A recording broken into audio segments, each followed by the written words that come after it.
Do 10 scoops of Huel Black, fit into one Huel shaker? I previously tested something different, which was whether 5 scoops would fit into one shaker. Now, if 5 scoops actually would have fitted or would have fit into one shaker and you could have shaken it, then you could have filled up 2 shakers with each 5 scoops of Huel, which would then result in not both, but in combination 2000 calories, which would be the daily recommended dose of Huel. Now you can then still eat additional things if you want to eat more than 2000 calories, but especially for the micronutrients, 2000 calories would be required. Now, this didn't work. I already tested this with this shaker and I drank half of it, half of the 5 scoops, and it is still now kind of in the consistency at which you actually would want Huel. Now, what Huel actually recommends is 2 scoops, aka 45 grams, because it's the black one. The other one has 50 grams per Huel scoop, because the protein seems to be a little bit denser. Now, if you take this and keep this one filled just with water. This is the idea. I have 2 Huel shakers. One is filled actually with my food and the other one is just my water bottle. Now every time I would then eat, I could go into a public toilet or somewhere else and just fill from this one with the Huel powder then, because you also need to store the Huel powder somewhere, and why not store it in a shaker and keep a second shaker, which you then are adding Huel into whenever you then are hungry. So that's a basic idea. Not here is the idea, that's the basic idea. What we now next need is 10 scoops of Huel in this one bottle. What is then very important is that all the things you use are dry, because if they are not, there might be mold that actually will creep over time, or also in a given day. Of course not, but if you keep the shaker and then just fill it up with dry Huel, then there might be mold developing. So that's 2 scoops. Now we have the third one. If this is actually successful, then I have a system which allows me to get, this is the 4th one, and that's 8. Now, one might barely fit in, but then you might get powder all over this here, which might not be exactly ideal. Now, 2 additional scoops might fit in here. So you could say you fill it in here and then try to attach it very smoothly.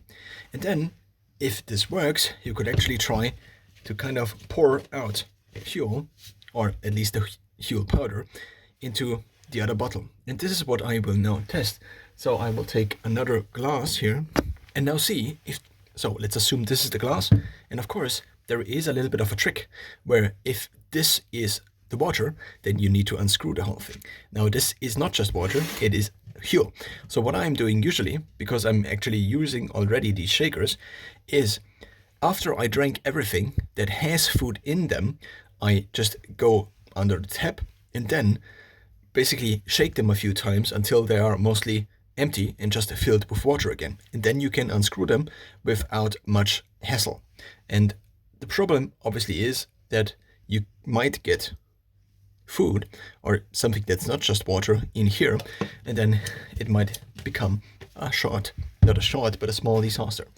Now, if you then have this open, and this is actually, we can just try this like this, then this would be just water, and then you would take the second bottle and fill in the Huel, and it works.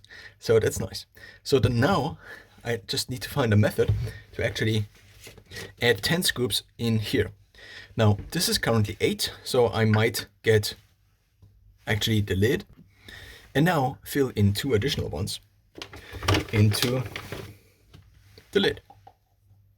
Now it is also important obviously that you don't fill it in here. So if this goes in here into the screwing mechanism, then it is a problem, I assume again.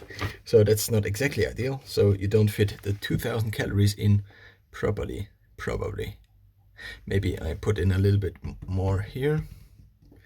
Also not exactly ideal, but it kind of works. So maybe 1 in here, 1 in there, and now this is kind of the reason why you maybe not want to do the Huel portioning not at home. So now I have to kind of screw this together without getting it into the screwing mechanism. And turns out I'm kind of screwed here. I don't really know what to do. So maybe I just... And now the fuel is probably going all out. It does not fit together very well. So that's kind of the end of the experiment. So 8 is the maximum, maybe 9 you can get in there. And that's not 2000 calories. So I don't know what to do. Now I'm also testing this, in part, just for the volume of this. Because I actually might do this with kind of maybe my own shake. So I try Huel again as an experiment, but I probably won't last very long, because after I actually tried Huel the last time and then switched to more protein powder from bulk, I actually quit being vegetarian because it just didn't work. And also it didn't work with these kinds of foods. So what I actually ordered already is beef protein. So that's protein that's made out of meat. And it's also powdered, which would mean that I could get powdered food and the convenience of powdered food just with beef. Even though that I think sounds a little bit perverse if you have meat in powdered form instead of plants. But I mean, at the end of the day, it's just something you eat. And if whether you already eat meat or you then decide to get it in powdered form, then also does not make the biggest of a difference, probably. So 8 scoops is the maximum you can get properly in there, then maybe a ninth one, and then it's basically the end of it. Unless you would have a mechanism by which you could get basically the fuel then inside here. So maybe some kind of blowing mechanism, or actually there is something, I just don't know what it is called, but what you could potentially do is just use a second Huel shaker and then use this as a funnel is the proper word, and then just fit in the rest of the Huel. And by this, one could probably fit in 10